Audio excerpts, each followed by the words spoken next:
ಎಲ್ಲ ವಿದ್ಯಾರ್ಥಿನಿಯರಿಗೆ ಮತ್ತು ವಿದ್ಯಾರ್ಥಿಗಳಿಗೆ ಸ್ವಾಗತ.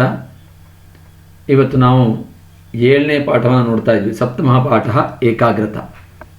ಈ ಪಾಠದಲ್ಲಿ ಏಕಾಗ್ರತೆಯ ಮಹತ್ವವನ್ನು ಅರ್ಥಕೋತೀವಿ. ಅದರ ಜೊತೆಗೆ ಈ ಭಾರತ ಮತ್ತು ವಿಶ್ವವೇ ಕಂಡಂತಹ ಅದ್ಭುತವಾದಂಥ ಒಬ್ಬ ವೀರ ಸನ್ಯಾಸಿಯ ಘಟನೆಯ ಮೂಲಕ ಮಹತ್ತರವಾದಂಥ ಸಂದೇಶವನ್ನು ನಾವು ಪಡ್ಕೊಳ್ತಾ ಇದ್ದೇವೆ. ಈ ಜಗತ್ತಿಗೆ ಭಾರತದ ಸಂಸ್ಕೃತಿಯ ಶ್ರೇಷ್ಠತೆಯನ್ನು ಎತ್ತಿ ತೋರಿಸಿಕೊಟ್ಟವರು, ವಿಶ್ವಕ್ಕೆ ಪಸರಿಸುವಂತೆ ಮಾಡಿದವರು ಸ್ವಾಮಿ ವಿವೇಕಾನಂದರು. ಶ್ರೀರಾಮಕೃಷ್ಣ ಪರಮಹಂಸರ ಪ್ರಿಯ ಶಿಷ್ಯನಾಗಿ, ಭಾರತದ ಆಧ್ಯಾತ್ಮಿಕತೆಯ ದ್ಯೋತಕವಾಗಿ ಇಡೀ ವಿಶ್ವಕ್ಕೆ ಭಾರತೀಯರ ಪರಂಪರೆಯ ಸಂಸ್ಕೃತಿಯ ಎಲ್ಲ ಮಜಲುಗಳನ್ನು ತೋರಿಸಿಕೊಟ್ಟಂತಹ ಮಹಾನ್ ವ್ಯಕ್ತಿ ಸ್ವಾಮಿ ವಿವೇಕಾನಂದರು. ಬನ್ನಿ, ಇವತ್ತಿನ ಈ ಪಾಠದಲ್ಲಿ ಅವರು ಯಾವ ಸಂದೇಶವನ್ನು ಕೊಟ್ಟಿದ್ದಾರೆ ಅನ್ನೋದನ್ನು ನೋಡೋಣ. ಏಕಾಗ್ರತ, ಕಾನ್ಸಂಟ್ರೇಷನ್ ಅಂತ ಕರಿತೀವಿ ನಾವು ಇಂಗ್ಲೀಷ್ನಲ್ಲಿ. ಸ್ವಾಮಿ ವಿವೇಕಾನಂದ ದೇಶಭಕ್ತ ಸನ್ಯಾಸಿ ಆಸೀತ್. ಸಹ ಭಾರತಸ್ಯ ಮಹಿಮಾನಂ ವಿಶ್ವಸ್ತರೆ ಪ್ರಾದರ್ಶಯತ್. ಅಲ್ಪೇ ವಯಸಿ ಬಹೂನಿ ಮಹತ್ಕಾರ್ಯಾಣಿ ಸಹ ಕೃತವಾನ್. ಏಕಾಗ್ರತಾ ಏವ ತಸ್ಯ ಯಶಸ್ಸಃ ಕಾರಣಂ ಆಸೀತ್. ತಸ್ಯ ಏಕಾಗ್ರತಾಯಾಃ ವೈಶಿಷ್ಟ್ಯಂ ಪರಿಚಾಯಿತುಂ ಏಕಾ ಘಟನಾ ಅತ್ರ ಪ್ರದತ್ತ. ಸ್ವಾಮಿ ವಿವೇಕಾನಂದ ದೇಶಭಕ್ತ ಸನ್ಯಾಸಿ ಆಸೀತ್. ಅವರಿಗೆ ವೀರ ಸನ್ಯಾಸಿ ಅಂತಲೂ ಹೇಳ್ತೀವಿ, ದೇಶಭಕ್ತ ಸನ್ಯಾಸಿ ಅಂತಲೂ ಹೇಳ್ತೀವಿ. ಯಾಕೆಂದರೆ ಭಾರತೀಯತೆಯ ಬಗ್ಗೆ ಅತ್ಯಧಿಕವಾಗಿ ಪ್ರತಿಪಾದಿಸಿದಂತಹ ಮಹಾನ್ ವ್ಯಕ್ತಿ ಅವರು. ಸಹ ಭಾರತಸ್ಯ ಮಹಿಮಾನಂ ವಿಶ್ವಸ್ತರೇ ಪ್ರಾದರ್ಶಯತ್. ಅವರು ಭಾರತದ ಮಹಿಮೆಯನ್ನು ವಿಶ್ವಮಟ್ಟದಲ್ಲಿ, ವಿಶ್ವಸ್ತರೆ ಅಂದರೆ ವಿಶ್ವಮಟ್ಟದಲ್ಲಿ ಪ್ರದರ್ಶಿಸಿದ್ದಾರೆ. ನಿಮ್ಗೆ ಗೊತ್ತಿರಬೇಕು, 1883ರಲ್ಲಿ ನಡೆದಂತಹ ವಿಶ್ವ ಧರ್ಮ ಸಮ್ಮೇಳನದಲ್ಲಿ ಅವರಿಗೆ ಸಿಕ್ಕಿದ್ದು 2 ನಿಮಿಷದ ಅವಕಾಶ ಮತ್ತು ಕೊನೆಯ ಸ್ಥಾನ. ಆದರೆ ಅದನ್ನು ಹೇಗೆ ಸದುಪಯೋಗಪಡಿಸ್ಕೊಂಡ್ರು ಅಂದರೆ, ಆಮೇಲೆ ನಂಬರ್ 1 ಸನ್ಯಾಸಿ ಆದದ್ದು, ನಂಬರ್ 1 ಪಾಪ್ಯುಲಾರಿಟಿಯನ್ನು ಗಳಿಸಿಕೊಂಡಂತಹ ಮಹಾನ್ ವ್ಯಕ್ತಿ ಇವರು. ಹಾಗಾಗಿ ಭಾರತ ಮಹಿಮೆಯನ್ನು ವಿಶ್ವಮಟ್ಟದಲ್ಲಿ ಸಾರಿದಂತಹ ವ್ಯಕ್ತಿಯವರು. ಅಲ್ಪೇ ವಯಸ್ಸಿ, ಯಾಕೆಂದರೆ ಇವರು ಬದುಕಿದ್ದು ಕೇವಲ 32 ವರ್ಷಗಳು ಮಾತ್ರ. ಹಾಗೆ ಕಡಿಮೆ ವಯಸ್ಸಿನಲ್ಲೇ 32-36 ಇರಬೇಕು, ಎಕ್ಸಾಕ್ಟ್ ನನಗೂ ಗೊತ್ತಿಲ್ಲ. ಸಣ್ಣ ವಯಸ್ಸಿನಲ್ಲೇ ಬಹೂನಿ ಮಹತ್ಕಾರ್ಯಾಣಿ ಸಹಕೃತವಾನ್. ಅವರು ಮಹಾಕಾರ್ಯಗಳನ್ನು ಮಾಡಿದ್ದಾರೆ. ಏಕಾಗ್ರತಾ ಏವ, ಏಕಾಗ್ರತೆಯೇ ಅವರ ತಸ್ಯ ಯಶಸ್ಸಃ ಕಾರಣಂ ಆಸೀತ್. ತಸ್ಯ ಅಂದರೆ ಅವರ ಯಶಸ್ಸಿನ ಕಾರಣ ಆಗಿತ್ತು. ತಸ್ಯ ಏಕಾಗ್ರತಾಯ, ಅವರ ಏಕಾಗ್ರತೆಯ ವೈಶಿಷ್ಟ್ಯಂ ವಿಶೇಷತೆಯನ್ನು ಪರಿಚಯ ಮಾಡಿಕೊಳ್ಳಿಕ್ಕೆ ಏಕಾ ಘಟನಾ ಅತ್ರ ಪ್ರದತ್ತ. ಒಂದು ಘಟನೆಯನ್ನು ಇಲ್ಲಿ ಕೊಡಲ್ಪಟ್ಟಿದೆ. ಏಕದಾ ಸ್ವಾಮಿ ವಿವೇಕಾನಂದ ಮೇರಠ್ ನಗರಂ ಗತವಾನ್. ಒಮ್ಮೆ ಸ್ವಾಮಿ ವಿವೇಕಾನಂದರು ಮೇರಠ್ ನಗರಂ ಗತವಾನ್, ಮೀರತ್ ನಗರಕ್ಕೆ ಹೋದರು. ಮೇರತ್ ಅಂದರೆ ಮೀರತ್ ಅಂತಲೂ ಕರೀತಾರೆ, ಉತ್ತರ ಪ್ರದೇಶದಲ್ಲಿದೆ. ನಿಮ್ಗೆ ಗೊತ್ತು, ಮೇರಠ್ ಒಂದು ವಿಶೇಷವಾದಂತಹ ಇತಿಹಾಸವನ್ನು ಹೊಂದಿದೆ. ಅದು ಭಾರತ ಸ್ವಾತಂತ್ರ್ಯ ಹೋರಾಟದಲ್ಲಿ ಮೊತ್ತ ಮೊದಲ ಸ್ವಾತಂತ್ರ್ಯದ ಕಿಡಿಯನ್ನು ಹೊತ್ತಿಸಿದಂಥ ನಗರ. ಸಿಪಾಯಿ ದಂಗೆ ಅಂತ ಏನು ಕರಿತೀವಿ, ಫಸ್ಟ್ ವಾರ್ ಆಫ್ ಇಂಡಿಪೆಂಡೆನ್ಸ್ 1857, ಅದು ಶುರುವಾದ್ದು ಮೇರತ್ ನಗರದಲ್ಲಿ. ಹಾಗೆ ಅಲ್ಲಿಗೆ ಒಮ್ಮೆ ಹೋಗಿದ್ದರು ಇವರು. ವಿವೇಕಾನಂದಾಯ ಪಠನಂ ಅತೀವ ರೋಚತೆ ಸ್ಮ. ಇವರಿಗೆ ಓದೋದು ಅಂದರೆ ತುಂಬ ಇಷ್ಟವಾಗಿತ್ತು. ನೋಡಿ, ಪಠನಂ ಅತೀವ, ಬಹಳ ರೋಚತೆ ಸ್ಮ, ಇಷ್ಟವಾಗಿತ್ತು. ಸ್ಮ ಬಂದಿದೆ ನೋಡಿ ಇಲ್ಲಿ, ರೋಚತೆ ಸ್ಮ. ಹಾಗಾಗಿ ಪ್ರತಿದಿನ ಸಹ ಸ್ವಶಿಷ್ಯಂ ಅಖಂಡಾನಂದಂ ಪುಸ್ತಕಂ ಸ್ವೀಕರ್ತುಂ ಗ್ರಂಥಾಲಯಂ ಪ್ರೇಷಯತಿ ಸ್ಮ.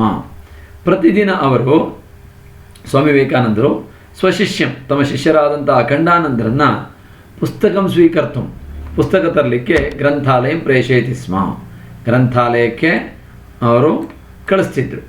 ಹಾಗೆ ಪುಸ್ತಕಂ ಪಠಿತ್ವ, ಪುಸ್ತಕವನ್ನು ಓದಿ ದ್ವಿತೀಯ ದಿನೇ ಪುಸ್ತಕಂ ಪುನಃ ಪುಸ್ತಕಾಲಯಂ ಪ್ರತಿ ಪ್ರೇಷಯತಿ ಸ್ಮ. ಪುಸ್ತಕವನ್ನು ಓದಿ ದ್ವಿತೀಯ ದಿನ, ಎರಡನೇ ದಿವಸ ಅಂದರೆ ನೆಕ್ಸ್ಟ್ ಡೇನೇ ಪುಸ್ತಕಂ ಪುನಃ ಪುಸ್ತಕಾಲಯಂ ಪ್ರೇಷಯತಿ ಸ್ಮ. ಪುಸ್ತಕಾಲಯಕ್ಕೆ ಅಂದರೆ ಗ್ರಂಥಾಲಯಕ್ಕೆ ಅವರು ಕಳಿಸಿಬಿಡ್ತಿದ್ರು. ನೋಡಿ, ಮೊದಲನೇ ದಿವಸ ಪುಸ್ತಕ ತರೋದು, ಅದನ್ನು ಅವತ್ತೇ ಓದೋದು, ಮರುದಿವಸ ಮತ್ತೆ ಕಳಿಸೋದು. ನಮ್ಮಲ್ಲಿ ತಿಂಗಳುಗಟ್ಟಲೆ ಆದರೂ ಪುಸ್ತಕ ಓದಿ ಮುಗಿಯೋದಿಲ್ಲ. ಭಾಳಷ್ಟು ಜನಕ್ಕೆ ಇವತ್ತಿನವರೆಗೆ ಯಾವ ಸಬ್ಜೆಕ್ಟಿನ ಪಾಠಗಳನ್ನು ಓದಿ ಮುಗಿದಿಲ್ಲ, ಅಥವಾ 1ನೇ ಕ್ಲಾಸಿಂದ ಇಲ್ಲಿವರೆಗೆ ಯಾವ ಸಬ್ಜೆಕ್ಟ್ನು ಸಂಪೂರ್ಣವಾಗಿ ಓದಿಲ್ಲ. ನಿಮ್ಮ ಆತ್ಮಸಾಕ್ಷಿಯನ್ನು ನೆನಪಿಸ್ಕೊಂಡು ಹೇಳಿ ನೋಡೋಣ, ನೀವೆಷ್ಟು ಜನ ಟೆಕ್ಸ್ಟ್ ಬುಕ್ಕನ್ನು ಓದಿದ್ದೀರಿ ಸಂಪೂರ್ಣವಾಗಿ? ನೀವು ಯಾವುದೇ ಕ್ಲಾಸ್ನಲ್ಲಿ ಯಾವುದೇ ಸಬ್ಜೆಕ್ಟ್ ಇರ್ಬೋದು, ಖಂಡಿತ ಓದಿರಿ. ಕೊನೆಗೆ ಅಟ್ಲೀಸ್ಟ್ ಒಂದು 2 ಲೆಸನ್ನಾರು ಬಿಟ್ಟಿರ್ತೀರಿ ಓದೋದನ್ನು. ಆದರೆ ಓದೋದು ಒಂದು ತಪಸ್ಸು, ನೆನಪಿಟ್ಕೊಳ್ಳಿ. ನೀವು ಓದಿದಾಗ ನಿಮ್ಮ ನಾಲೆಜ್ ತಾನಾಗಿ ಬೆಳೀತಾ ಹೋಗುತ್ತೆ. ಮತ್ತು ಪುಸ್ತಕಗಳು ಯಾವತ್ತೂ ಮೋಸ ಮಾಡೋದಿಲ್ಲ, ನಮ್ಮ ಜ್ಞಾನ ಯಾವತ್ತೂ ಮೋಸ ಮಾಡೋದಿಲ್ಲ. ಬೇರೆ ಎಲ್ಲದೂ ಕೂಡ ಮೋಸ ಮಾಡಬಹುದು, ಆದರೆ ನಮ್ಮ ಜ್ಞಾನ ಮತ್ತು ಓದುವಿಕೆ ಇದೆಯಲ್ಲ, ಅಂದರೆ ಪುಸ್ತಕಗಳು, ಇವು ಯಾವತ್ತೂ ನಮಗೆ ಮೋಸವನ್ನು ಮಾಡೋದಿಲ್ಲ. ಹಾಗಾಗಿ ವಿದ್ಯಾರ್ಥಿಗಳೇ, ನೀವು ಆದಷ್ಟು ಓದುವ ಹ್ಯಾಬಿಟನ್ನು ಬೆಳೆಸ್ಕೊಳ್ಳಿ. ಏಕಮಾಸಂ ಯಾವತ್ ಏವಮೇವ ಅಭವತ್, 1 ತಿಂಗಳ ಏಕಮಾಸಂ ಯಾವತ್ ಹೀಗೇ ಕಳೀತು, 1 ತಿಂಗಳವರೆಗೆ ಹೀಗೆ ಕಳೀತು. ಏತದ್ದೃಷ್ಟ ಗ್ರಂಥಾಲಯಸ್ಯ ಗ್ರಂಥಪಾಲ ಅಚಿಂತಯತ್, ಇದನ್ನು ನೋಡಿ, ಏತದ್ದೃಷ್ಟ ಗ್ರಂಥಾಲಯಸ್ಯ ಗ್ರಂಥಪಾಲ, ಗ್ರಂಥಾಲಯದ ಅಂದರೆ ಲೈಬ್ರರಿಯ ಗ್ರಂಥಪಾಲ, ಲೈಬ್ರರಿಯನ್, ಗ್ರಂಥವನ್ನು ಕಾಪಾಡುವವನು, ಅಚಿಂತಯತ್ ಆಲೋಚನೆ ಮಾಡ್ತಾನೆ. ಏಷ ಅಖಂಡಾನಂದ ಮಾಂ ಪೀಡಯಿತುಮೇವಾಗಚ್ಚತಿ, ಅವನಿಗೆ ಸ್ವಾಮಿ ವಿವೇಕಾನಂದರು ಓದೋದು ಅಂತ ಗೊತ್ತಿಲ್ಲ. ಹಾಗೆ ಅವನೇನು ಅಂದ್ಕೊಂಡಿದ್ದಾನೆ, ಏಷ ಅಖಂಡಾನಂದ, ಇವರು ಸ್ವಾಮೀಜಿಯವರ ಶಿಷ್ಯರು, ಅವರು ನನ್ನನ್ನು ಪೀಡಿಸಲಿಕ್ಕೆ ಬರ್ತಾನೆ.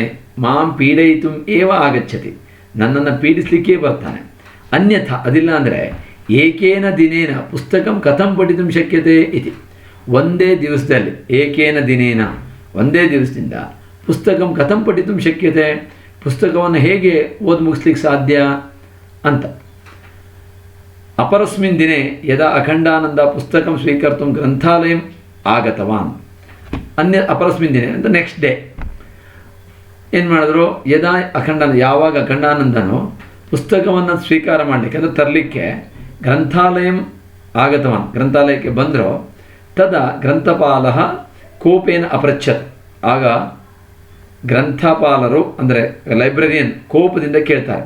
ಅಪೃಚ್ಛತ್ ಕೇಳಿದನು, ಏನಂತ, ಭೋಹೋ ಎಲ್ಲವೋ ಏಕಮಾಸ ಪಶ್ಯಾಮಿ, 1 ತಿಂಗಳಿಂದ ನೋಡ್ತಾ ಇದ್ದೇನೆ. ಭವಾನ್ ಪ್ರತಿದಿನ ಪುಸ್ತಕಂ ಸ್ವೀಕರೋತಿ, ನೀನು ಪ್ರತಿದಿನವೂ ಪುಸ್ತಕವನ್ನು ಸ್ವೀಕರೋತಿ ತಗೊಳ್ತೀಯ. ದ್ವಿತೀಯ ದಿನೇ ಪ್ರತಿದದಾತಿ, ನೆಕ್ಸ್ಟ್ ಡೇನೇ ಕೊಡ್ತಾ ಇದ್ದೀಯ. ಪ್ರತಿದದಾತಿ ಚ, ನೆಕ್ಸ್ಟ್ ಡೇನೇ ಕೊಡ್ತಾ ಇದ್ದೀಯ. ಪುಸ್ತಕಂ ಪಠತಿ ಉತ ಕೇವಲ ಪೃಷ್ಠಂ ಏವ ಪರಿವರ್ತಯತಿ, ಗಚ್ಚ ಅದ್ಯ ಆ ಪುಸ್ತಕಂ ನ ದಾಸ್ಯಾಮಿ ಇತಿ. ನೀವು ಪುಸ್ತಕವನ್ನು ಓದ್ತೀಯೋ ಉತ ಅಥವಾ ಕೇವಲ ಪೃಷ್ಠಂ ಏವ ಪರಿವರ್ತಯತಿ, ಪೇಜನ್ನು ತಿರುಗಿಸಾಕ್ತೀಯೋ, ಪೃಷ್ಠಂ ಅಂದರೆ ಪುಟ ತಿರುಗಿಸೋದು, ಪುಟವನ್ನು ತಿರುಗಿಸಾಕ್ತೀಯೋ, ಗಚ್ಚ ಹೋಗು. ಅದ್ಯ ಅಹಂ ಪುಸ್ತಕಂ ನ ದಾಸ್ಯಾಮಿ, ನೋಡಿ ಗಚ್ಚ ಮಧ್ಯಮ ಪುರುಷ ಇಲ್ಲಿ. ಅದ್ಯ ಅಹಂ ಪುಸ್ತಕಂ ನ ದಾಸ್ಯಾಮಿ, ನಾನು ಇವತ್ತು ಪುಸ್ತಕವನ್ನು ಕೊಡೋದಿಲ್ಲ ಇತಿ ಎಂದು ಹೇಳಿದವನು. ಅಖಂಡಾನಂದ ಏತತ್ ಸರ್ವಂ ವಿವೇಕಾನಂದಂ ಅಕಥಯತ್, ಅಖಂಡಾನಂದರು ಬರಿಗೈಲಿ ವಾಪಸ್ ಬಂದವರು ಏತತ್ ಸರ್ವಂ ಇದೆಲ್ಲವನ್ನು ವಿವೇಕಾನಂದಂ ಅಕಥಯತ್, ವಿವೇಕಾನಂದರಿಗೆ ಹೇಳ್ತಾರೆ. ಅಪರಸ್ಮಿನ್ ದಿನೇ ಆಯಿತು, ಅವತ್ತು ಕಳೀತು. ನೆಕ್ಸ್ಟ್ ಡೇ ಮತ್ತೆ ಸ್ವಾಮಿ ವಿವೇಕಾನಂದ ಸ್ವಯಂ ಗ್ರಂಥಾಲಯಂ ಅಗಚ್ಚತ್, ಸ್ವಾಮಿ ವಿವೇಕಾನಂದರೇ ಸ್ವತಃ ಗ್ರಂಥಾಲಯಕ್ಕೆ ಹೋದರು. ತತ್ರ ಗ್ರಂಥಪಾಲಂ ಅಕಥಯತ್, ಅಲ್ಲಿ ಗ್ರಂಥಪಾಲರಿಗೆ ಅಕಥಯತ್ ಹೇಳಿದರು, ಏನಂತ, ಭೋ ಮಿತ್ರ, ಎಲೆ ಗೆಳೆಯನೇ, ಅಖಂಡಾನಂದ ಪ್ರತಿದಿನ ಏಕಂ ಪುಸ್ತಕ ಮಮ ನಿಮಿತ್ತಂ ಸ್ವೀಕರೋತಿ ಸ್ಮ. ಅಖಂಡಾನಂದರು ಪ್ರತಿದಿನವೂ ಏಕಂ ಪುಸ್ತಕ, 1 ಪುಸ್ತಕವನ್ನು ನನಗಾಗಿ, ಮಮ ನಿಮಿತ್ತಂ ನನಗಾಗಿ ಸ್ವೀಕರೋತಿ ಸ್ಮ, ಸ್ವೀಕಾರ ಮಾಡ್ತಿದ್ರು. ಮಯ ನೋಡಿ, ಇಲ್ಲೂ ಕೂಡ ಸ್ವೀಕರೋತಿ ಸ್ಮ ಅಂತ ಬಂದಿದೆ. ಮಯ ಏತಾನಿ ಸರ್ವಾಣಿ ಪುಸ್ತಕಾನಿ ಪಠಿತಾನಿ, ನನ್ನಿಂದ ಈ ಎಲ್ಲ ಪುಸ್ತಕಗಳು ಪಠಿತಾನಿ ಓದಲ್ಪಟ್ಟಿವೆ. ಯದಿ ಭವಾನ್ ಇಚ್ಛತಿ, ಒಂದು ವೇಳೆ ನೀವು ಇಷ್ಟಪಟ್ಟರೆ ತರ್ರಿ ಆದರೆ ಅಂದರೆ ಇಷ್ಟಪಡ್ತೀರಿ ಅಂತ ಆದರೆ ಪಠಿತೇಭ್ಯ ಪುಸ್ತಕೇಭ್ಯ ಕಿಮಪಿ ಪ್ರಷ್ಟುಂ ಶಕ್ನೋತಿ ಇತಿ. ನಾನು ಓದಲ್ಪಟ್ಟಂತಹ ಪುಸ್ತಕಗಳಿಂದ ಕಿಮಪಿ ಪ್ರಶ್ನೆ ಏನು ಬೇಕಾದ್ರೂ ಕೇಳಲಿಕ್ಕೆ ಸಾಧ್ಯತೆ ಇದೆ ಅಂದರೆ ನೀವು ಕೇಳ್ಬೋದು ಅಂತ ಹೇಳ್ತಾರೆ. ನಾನು ಯಾವ್ಯಾವ ಪುಸ್ತಕಗಳನ್ನು ಓದಿದ್ದೇನೋ ಆ ಎಲ್ಲ ಪುಸ್ತಕಗಳಿಂದ ಏನು ಬೇಕಾದ್ರೂ ನೀವು ಕೇಳ್ಬೋದು, ಯಾವ ಪುಸ್ತಕದಿಂದ ಏನು ಬೇಕಾದರೂ ನೀವು ಕೇಳ್ಬೋದು ಅಂತ ಹೇಳ್ತಾರೆ. ಏಷಃ ಸತ್ಯಂ ವದತಿ ಉತ ಅಸತ್ಯಂ ಇತಿ ಪರೀಕ್ಷಿತುಂ ಗ್ರಂಥಪಾಲ ಪುಸ್ತಕೇಭ್ಯ ಕಾಂಶ್ಚನ ಪ್ರಶ್ನಾನ್ ಅಪೃಚ್ಛತ್. ಈ ಗ್ರಂಥಪಾಲನು ಸಾಮಾನ್ಯದವನಲ್ಲ, ಏನು ಮಾಡ್ತಾನೆ, ಏಷ ಗ್ರಂಥ ಸತ್ಯಂ ವದತಿ ಉತ ಅಸತ್ಯಂ ವದತಿ, ಇವರು ಪುಸ್ತಕ ಓದಿದ್ದು ಸತ್ಯನೋ ಅಥವಾ ಸುಳ್ಳು ಅಂತ ನೋಡಲಿಕ್ಕೆ ಪರೀಕ್ಷಿಸಲಿಕ್ಕೆ ಗ್ರಂಥಪಾಲ ಪುಸ್ತಕೇಭ್ಯ ಗ್ರಂಥಪಾಲನು ಪುಸ್ತಕಗಳಿಂದ ಕಾಂಶ್ಚನ ಪ್ರಶ್ನಾನ್ ಅಪೃಚ್ಛತ್, ಕೆಲವು ಪ್ರಶ್ನೆಗಳನ್ನು ಕೇಳಿದರು. ವಿವೇಕಾನಂದ ಸರ್ವೇಷಾಂ ಪ್ರಶ್ನಾನಾಂ ಉತ್ತರಾಣಿ ಅಯಚ್ಛತ್, ಎಲ್ಲ ಪ್ರಶ್ನೆಗಳಿಗೂ ಅವರು ಉತ್ತರವನ್ನು ನೀಡಿದರು. ನ ಕೇವಲಂ ಉತ್ತರಾಣಿ, ಕೇವಲ ಉತ್ತರ ಮಾತ್ರ ಅಲ್ಲ, ಅಪಿತು ತಸ್ಯ ವಿಷಯಸ್ಯ ಉಲ್ಲೇಖ ಕಸ್ಮಿನ್ ಪ್ರಸಂಗೆ ಕಸ್ಮಿನ್ ಪೃಷ್ಠೆ ಕೃತಃ ಅಸ್ತಿ ಇತ್ಯಪಿ ವಿವರಣಂ ಕ್ರಮಶಃ ಅಯಚ್ಛತ್. ಕೇವಲ ಅವರು ಏನು ಮಾಡಿದ್ರು, ಉತ್ತರ ಮಾತ್ರ ಹೇಳಲಿಲ್ಲ ಪ್ರಶ್ನೆಗಳಿಗೆ, ಅಪಿತು ಮತ್ತು ಕೂಡ ತಸ್ಯ ವಿಷಯಸ್ಯ ಉಲ್ಲೇಖ, ಆ ವಿಷಯ ಎಲ್ಲಿ ಹೇಳಿದ್ದಾರೆ, ಕಸ್ಮಿನ್ ಪ್ರಸಂಗೆ ಯಾವ ಸಂದರ್ಭದಲ್ಲಿ, ಕಸ್ಮಿನ್ ಪ್ರಶ್ನೆ ಯಾವ ಪೇಜ್ನಲ್ಲಿ, ಕೃತಃ ಮಾಡಲ್ಪಟ್ಟಿದೆ ಅಂದರೆ ಈ ವಾಕ್ಯ ಅಥವಾ ಈ ಪ್ರಶ್ನೆಯ ಉತ್ತರ ಎಲ್ಲಿದೆ, ಹೇಗಿದೆ, ಯಾಕಾಗಿದೆ, ಯಾವ ಪೇಜ್ನಲ್ಲಿದೆ ಅನ್ನೋದನ್ನೆಲ್ಲವನ್ನು ಅಸ್ತಿ ಇತ್ಯಪಿ ಅನ್ನೋದನ್ನು ಕೂಡ ವಿವರಣಂ ಕ್ರಮಶಃ ಅಯಚ್ಛತ್, ವಿವರಣೆಯನ್ನು ಕ್ರಮವಾಗಿ ನೀಡಿದರು. ಅಂದರೆ ಯಾವ ಸಂಶಯವೂ ಇರಬಾರ್ದು ಗ್ರಂಥಪಾಲನೆಗೆ, ಅಷ್ಟು ವಿವರಣಾತ್ಮಕವಾದಂಥ ಉತ್ತರವನ್ನು ವಿವೇಕಾನಂದರು ನೀಡಿದರು. ವಿವೇಕಾನಂದಸ್ಯ ಮೇಧಾವಿತಾಂ ದೃಷ್ಟ ಗ್ರಂಥಪಾಲ ಆಶ್ಚರ್ಯಚಕಿತಃ ಜಾತಃ. ಈ ವಿವೇಕಾನಂದರ ಮೇಧಾವಿತಾಂ ಬುದ್ಧಿವಂತಿಕೆಯನ್ನು ದೃಷ್ಟ ನೋಡಿ ಗ್ರಂಥಪಾಲ ಲೈಬ್ರರಿಯನ್ ಆಶ್ಚರ್ಯಚಕಿತಃ ಜಾತಃ, ಭಾಳ ಆಶ್ಚರ್ಯಪಟ್ಟುಬಿಟ್ರು ಅವರು. ಆಯಿತಾ, ಐ ವಾಸ್ ಸ್ಟನ್ಡ್ ಆ್ಯಕ್ಚುಲಿ, ಸರ್ಪ್ರೈಸ್ಡ್. ಸ್ವಸ್ಯ ಅಪಿ ಚ ವಿವೇಕಾನಂದಸ್ಯ ಸ್ಮರಣಶಕ್ತಿಯ ಭೇದಂ ವಿವೇಕಾನಂದಂ ಅಪೃಚ್ಛತ್. ಅವರು ಅಂದರೆ ಆ ಗ್ರಂಥಪಾಲಕರು ಸ್ವಸ್ಯ ಅಪಿ ಚ ವಿವೇಕಾನಂದಸ್ಯ, ತಮ್ಮ ಮತ್ತು ವಿವೇಕಾನಂದರ ಸ್ಮರಣಶಕ್ತಿಯ ಭೇದವನ್ನು ವಿವೇಕಾನಂದಂ ಅಪೃಚ್ಛತ್, ವಿವೇಕಾನಂದನೇ ಪ್ರಶ್ನೆ ಮಾಡ್ತಾನೆ. ಅಂದರೆ ತಮ್ಮಿಬ್ಬರ ನಡುವೆ ಆ ನೆನಪಿನ ಶಕ್ತಿಯ ಭೇದ ಹೇಗಿದೆ ಅನ್ನೋದ್ರ ಕುರಿತು ಪ್ರಶ್ನೆ ಮಾಡ್ತಾರೆ. ತದಾ ವಿವೇಕಾನಂದ ಅಕಥಯತ್, ಆಗ ವಿವೇಕಾನಂದ ಹೇಳ್ತಾರೆ, ಏಕಾಗ್ರತಾ ಪಠನಾರ್ಥಂ ಅವಶ್ಯಕೀ ವರ್ತತೆ. ಏಕಾಗ್ರತೆ ಅನ್ನೋದು ಪಠನಾರ್ಥಂ, ಓದಲಿಕ್ಕೆ ಬಹಳ ಅವಶ್ಯಕವಾಗಿದೆ. ಮನಸಃ ಏಕಾಗ್ರತಾ ಏವ ಅಸ್ಮಾಕಂ ಕಾರ್ಯೇಷು ಗತಿಂ ವರ್ಧಯಿತುಂ ಶಕ್ನೋತಿ ಇತಿ. ಮನಸ್ಸಿನ ಏಕಾಗ್ರತಾ ಏವ ಅಂದರೆ ಏಕಾಗ್ರತೆಯೇ ಅಸ್ಮಾಕಂ ಕಾರ್ಯೇಷು ಗತಿಂ, ನಮ್ಮ ಕೆಲಸಗಳಲ್ಲಿ ವೇಗವನ್ನು ವರ್ಧಯಿತು ಹೆಚ್ಚು ಮಾಡಲಿಕ್ಕೆ, ಗತಿ ಅಂದರೆ ವೇಗ, ಚಲನೆ ಅಂತ ಅರ್ಥ. ಹಾಗಾಗಿ ವೇಗವನ್ನು ಹೆಚ್ಚು ಮಾಡಲಿಕ್ಕೆ ಶಕ್ನೋತಿ, ಸಾಧ್ಯತೆ ಇದೆ. ಅನೇನ ಪ್ರಕಾರಣ, ಈ ರೀತಿಯಾಗಿ ವಿವೇಕಾನಂದ ಏಕಾಗ್ರತಾಯ ಮಹಾಂತಂ ಅಕಥಯತ್, ಮಹತ್ವಂ ಅಕಥಯತ್. ಅನೇನ ಪ್ರಕಾರಣ, ಈ ರೀತಿಯಾಗಿ ವಿವೇಕಾನಂದರು ಏಕಾಗ್ರತೆಯ ಮಹತ್ವವನ್ನು ಅಕಥಯತ್ ಹೇಳಿದರು. ಆ್ಯಕ್ಚುಲಿ ಇಲ್ಲಿ ಈ ರೀತಿ ಸ್ಪೀಡ್ ಓದಲಿಕ್ಕೆ ಸಾಧ್ಯವೇ ಅನ್ನೋ ಪ್ರಶ್ನೆ ಬರುತ್ತೆ. ಆದರೆ ನಿಜಕ್ಕೂ ಸಾಧ್ಯತೆ ಇದೆ. ಯಾಕೆಂದರೆ ಮೊದಲು ನಿಧಾನವಾಗಿ ಓದ್ತೀವಿ, ಓದೋದು ಪ್ರಾಕ್ಟೀಸ್ ಆಗ್ತಾ ಹೋದಾಗೆ ನಾವು ವೇಗವನ್ನು ಗಳಿಸ್ಕೊಳ್ತಾ ಹೋಗ್ತೀವಿ. ಮೊದಲು ಅಕ್ಷರ ನೋಡ್ತೀವಿ, ಆಮೇಲೆ ಪದಗಳನ್ನು ನೋಡ್ತೀವಿ, ಆಮೇಲೆ ವಾಕ್ಯಗಳನ್ನು ನೋಡ್ತಾ ಹೋಗ್ತೀವಿ, ಆಮೇಲೆ ಇಡೀ ಪೇಜನ್ನೇ ನೋಡ್ತೀವಿ. ನೀವೆಷ್ಟು ಸ್ಪೀಡ್ ಓದ್ತಿರೋ ಇಲ್ಲೋ ಗೊತ್ತಿಲ್ಲ, ನನಗಂತೂ ಕನ್ನಡ ಪುಸ್ತಕ ಓದೋದು ಅಂದರೆ ಬಹಳ ಸಂಭ್ರಮ. ನಾನು ತುಂಬ ಕನ್ನಡ ಪುಸ್ತಕಗಳನ್ನು ಓದ್ತಾನೆ ಇರ್ತೀನಿ. ಹಾಗಾಗಿ ನನಗೆ ಈಗ ಒಂದು 200 ಪೇಜ್ 300 ಪೇಜ್ ಓದಬೇಕು ಅಂದರೆ ಎಂಥ ಅದ್ಭುತವಾದಂಥ ಪುಸ್ತಕ ಆದರೂ ಒಂದು 3 hours 4 hours ಅದು ಒಂದು ದಿವಸದಲ್ಲಿ ನಾನು ಒಂದು 300 ಪೇಜಸ್ ಇರುವಂಥ ನಾವೆಲ್ಗಳನ್ನು ಅಥವಾ ಪುಸ್ತಕಗಳನ್ನು ಓದಿ ಮುಗಿಸ್ತೀನಿ. ನಂದು ಅತ್ಯಂತ ವೇಗವಾಗಿ ಪುಸ್ತಕ ಓದುವಂಥ ಕಲೆ ಇದೆ, ಯಾಕೆಂದರೆ ನಾನು ತುಂಬ ಪುಸ್ತಕ ಓದ್ತೀನಿ. ಹಾಗೆ ನೀವು ಕೂಡ ಅಷ್ಟೇ ಓದೋದನ್ನು ಹ್ಯಾಬಿಟ್ ಮಾಡಿಕೊಂಡ್ರೆ ಈ ವಿವೇಕಾನಂದ ಹೇಳಿದ್ದು ನಮಗೆ ಅಷ್ಟು ಅಸಾಧ್ಯ ಅಥವಾ ಸುಳ್ಳು ಅಂತ ಅನಿಸೋದಿಲ್ಲ. ನೋಡಿ, ಇದು ಸ್ವಾಮಿ ಅಖಂಡಾನಂದರು ಅವರ, ಅಂದರೆ ವಿವೇಕಾನಂದರ ಶಿಷ್ಯರ ಫೋಟೋ ಇದು. ಸ್ವಾಮಿ ಅಖಂಡಾನಂದ. ಆಯಿತಾ, ಇನ್ನು ಸ್ವಾಮಿ ವಿವೇಕಾನಂದರ ಚಿತ್ರವನ್ನು ನೀವು ನೋಡ್ಬೋದು, ಎಲ್ಲ ಕಡೆ ನೀವು ನೋಡ್ತೀರಿ. ವೀರ ಸನ್ಯಾಸಿಯವರು ಅದ್ಭುತವಾದಂತಹ ಒಂದು ತೇಜಸ್ಸು ಅವರ ಮುಖದಲ್ಲಿದೆ. ಮತ್ತು ಭಾರತ ಏನೂ ಅಲ್ಲ ಅಂತ ತಿಳ್ಕೊಂಡಂಥ ಸಂದರ್ಭದಲ್ಲಿ ಪ್ರಪಂಚಕ್ಕೆ ಭಾರತದ ಮಹತ್ವವನ್ನು ತಿಳಿಸ್ಕೊಂಡಂಥ ಒಂದು ಸನ್ಯಾಸಿಯವರು, ಮಹಾನ್ ವ್ಯಕ್ತಿತ್ವ ಅವರದ್ದು. ರಾಮಕೃಷ್ಣ ಮಿಷನನ್ನು ಸ್ಟಾರ್ಟ್ ಮಾಡಿದವರು ಅವರು. ಮಷಿನ್ ಅಲ್ಲ, ಮಿಷನ್. ಮಿಷನ್ ಅಂದರೆ ವಿಷನ್ ಅಂತ ಅರ್ಥ, ಗುರಿ ಅಂತ ಅರ್ಥ.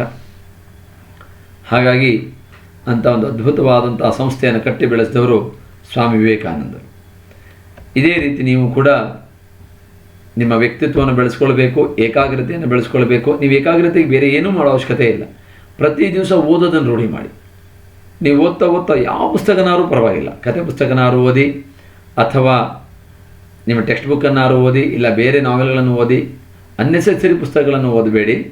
ನಿಮಗೆ ಜ್ಞಾನವನ್ನು ಕೊಡುವಂಥ ಪುಸ್ತಕಗಳನ್ನು ಓದಿ.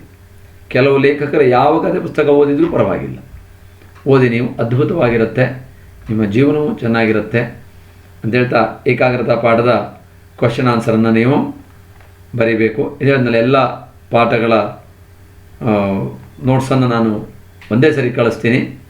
ಇದೆಲ್ಲವನ್ನು ನೀವು ನೋಟ್ಸನ್ನು ರೆಡಿ ಮಾಡಿಕೊಳ್ಳಿ. ಅರ್ಥ ಆಯ್ತಾ? ಧನ್ಯವಾದಗಳು.